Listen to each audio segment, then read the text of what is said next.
Embalming என்ன தெரியுமாங்க, first பாடியை வந்து நல்லா வாஷ் பண்ணிவிடுவாங்க. வாஷ் பண்ணி டிஸ்இன்ஃபெக்டட் பண்ணி சானிடைஸ் பண்ணிவிடுவாங்க ஃபுல்லாக, வெளியில் இருக்க பாக்டீரியாவில் போயிட்டு. அப்புறம் ஆர்ட்ரின்ட்டு இருக்கு இல்லைங்க, தமிழில் யூஸ்வலாக கரோட்டிட் ஆர்ட்ரியில் வந்து அந்த எம்பாமிங் ஃப்ளூயிடு ஒன்றுமே இல்லை, ஃபார்மால்டிஹைடும் மெத்தனாலும் சேர்த்து ஒரு ப்ரெஷரில் இன்ஜெக்ட் பண்ணுவாங்க.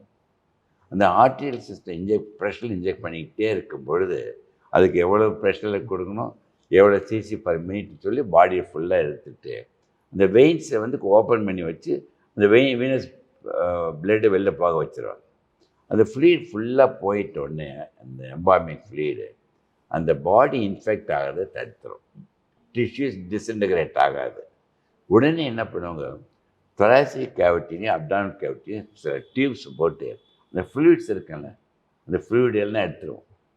எடுத்துட்டு இந்த எம்பாமிங்லேயே மெயின் ஆர்ட்டில் கொடுக்குற மாதிரி ஃப்ளூயிட்ஸ் போகிறதுக்கு அது டைலூட்டட் போட்டு அது ஃப்ளூயிடை இன்ஜெக்ட் பண்ணிவிட்டு அது பண்ணி விட்டுட்டோம்னா பாடி வந்து கெட்டு போகாது. 1 வாரம் 10 நாள் 2 வாரம் கூட இருக்கும். ஸோ அந்த இடத்துல என்ன பண்ணுவாங்கன்னா, கண்ணை வந்து உள்பக்கம் வச்சு ஸ்டிச் பண்ணிவிட்டு வாயம் உள்ளே ஸ்டிச் பண்ணி தெரியாது யாருக்குமே, அதை வச்சுட்டா போதும். ஸோ அந்த எம்பாம் பண்ணிவிட்டா 1 வாரம் இதுனா டெம்பரேச்சரும் வச்சிட்டுரும்.